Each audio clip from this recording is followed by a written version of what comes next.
Yes po, pero may utos po sa akin na ibigay po kay Colonel La Chica. Kasi siya po ang expert, siya po ang may kaalaman kung paano po i-achieve ang mga confidential activities na safely and hindi po magulo. Would you know, Ms. Acosta, kung saan po dinala ni Colonel La Chica yung 125 million?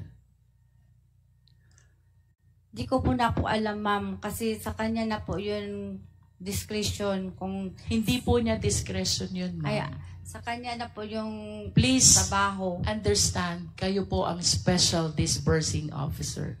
You're supposed to be the person doing the payment of this amount to various payees. Hindi po ito discretion ni Colonel La Chica, ma'am. Do you understand? Yes, ma'am. Ano nga po ulit trabaho ni Colonel La Chica? Siya po ang head ng aming BPSPG at siya po ang inatasan as security officer po ng Office of the Vice President. And of course, you will agree with me, iba po ang trabaho ng security officer sa trabaho ng special disbursing officer. Tama po ba? As a matter of Yes, fact, iba kaya po. po kayo'y banded. Kaya po kayo nire-require ng Fidelity Fund is to take care of these public funds. Si Colonel La Chica po ba? Covered po ba siya ng Fidelity Fund? Hindi po, ma'am. I don't think so because it's not part of his job to disburse public funds. Pero siya po ang may alam, ma'am, lalo na pag-implement sa mga confidential activities po, ma'am. Just like surveillance and monitoring po. Kung okay po ba dyan, itayo, example, yung satellite office.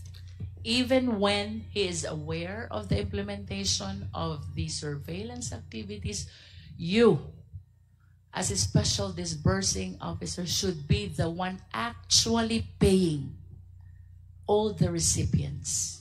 Do you understand, Ms. Acosta? I understand po, ma'am. Then why did you give all the money to Colonel La Chica?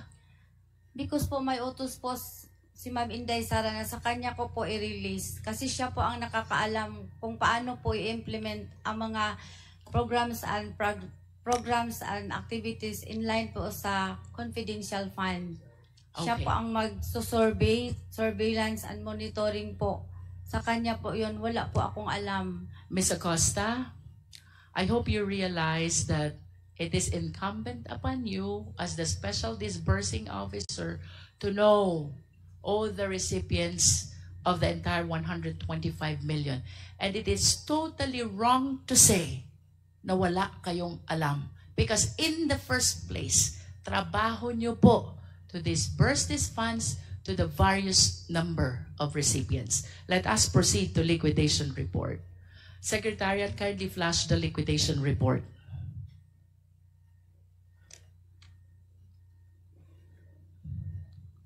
What is the purpose, Ms. Acosta, of the liquidation report? To liquidate the funds granted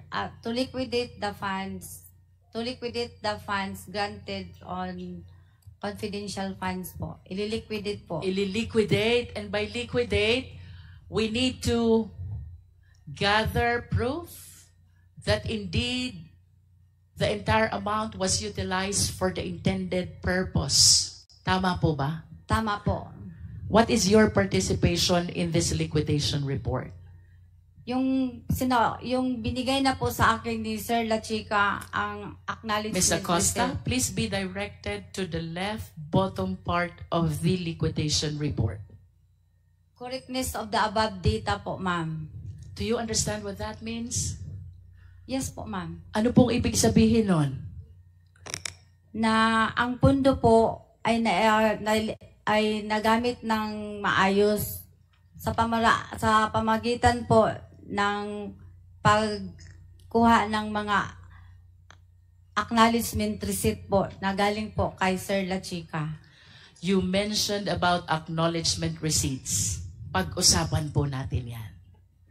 as a special disbursing officer, part of your job is to certify the correctness of the above data, and that includes the acknowledgement receipts that you mentioned. You agree? Yes, ma'am. Okay. Based on examination, Ms. Acosta, mayroong 700 na acknowledgement receipts. May signature, pero walang printed name. In other words, we could not hold anyone accountable for the given amounts. What can you say about that? 700 mahigit na acknowledgement receipts. May signature, pero walang printed name, so you cannot tell who the recipient really is. Do you think, given that situation, you certified the correctness of the data? Kasi Yes or no? Yes, ma'am. And do you believe that that is correct? Yes. Hindi mo alam kung sino ang recipient? Kasi yan po ang binigay sa akin ni Sir La Chica, ma'am. Again, please be directed by the certification at the bottom right of this document. Gina Acosta, certifying to the correctness of the above data, and that data includes the acknowledgement receipts. How did you certify correct the 700 plus acknowledgement receipts which bear unreadable signatures and does not bear the printed name of the recipients? Tama po ba yun? Sa paningin ko, ma'am, ang maka-answer po ng maayos ay si Sir La Chica po, ma'am. Sa paningin nyo po bilang Special Disbursing Officer, tama po ba na ang acknowledgement receipt ay wala kang pagkitaan ng pangalan? Tama po ba yun? Kasi po ang alam ko Please po... answer the question, Ms. Acosta. I believe that the question is answerable by yes or no only.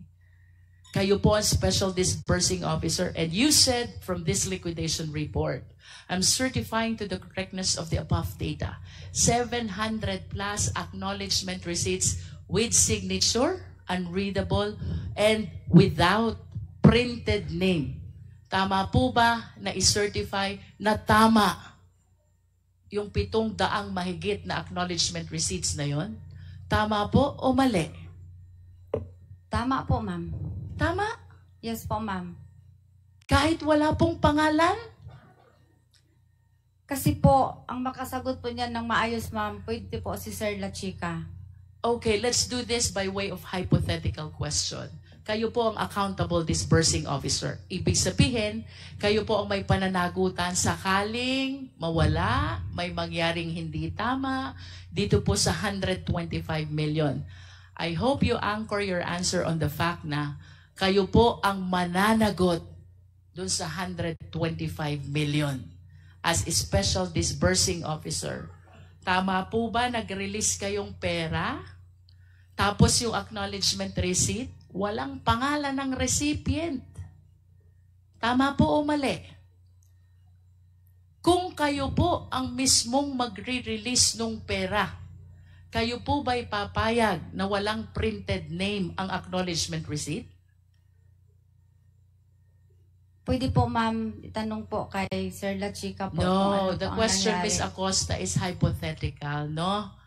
Kung sakali lang pong kayo mismo ang nagbigay doon sa 700 na tao yon, kayo po ang accountable